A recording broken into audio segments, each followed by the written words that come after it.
Japan যে সুবিধাটা আজকে আমাদের দিয়েছে, আমাদের মেট্রো রেল অনেক সুন্দর এবং এখানে শব্দ দূষণ নেই, কোনো প্রকার নয়েজ নেই।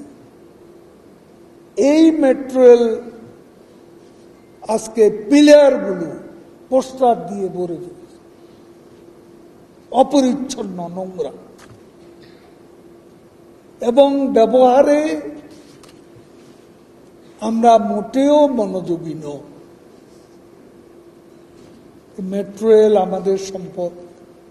আজকে 3 লাখ লোক উত্তরা থেকে মতিঝিল আসছে, যাচ্ছে, এবং 2030 সালে আমাদের যে টার্গেট 6টি এমআরটি লাইন যখন কাজ শেষ হবে, অলরেডি আমাদের এমআরটি 1 এবং এমআরটি লাইন 5 এর গ্রাউন্ড ব্রেকিং হয়ে গেছে। আমি সকলকে বলবো যারা ইউজার তারা যেন আমাদের এই মূল্যবান সম্পদ এটাকে যেন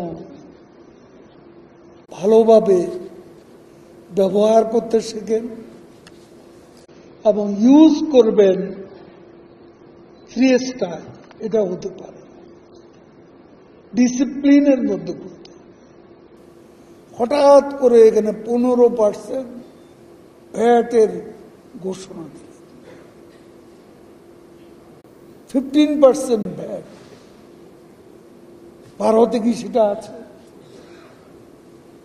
ভারতে কোনো ভ্যাট নেই, তাহলে আমরা কেন করব? আমি মাননীয় প্রধানমন্ত্রীকে বিষয়টি জানিয়েছি যে এনবিআর এর এই সিদ্ধান্ত, this is not right, this is wrong decision. এটা হয় না, এতে মেট্রো রেলের সুনামটা নষ্ট। প্রধানমন্ত্রী বলেছেন তিনি বিষয়টি পুনর্বিবেচনার ব্যাপারে আশ্বাস দিয়েছেন। আমাদের মন্ত্রণালয়ের সাথে একটা বৈঠক ছিল, ওই বৈঠকেই আমি বিষয়টি উত্থাপন করেছিলাম।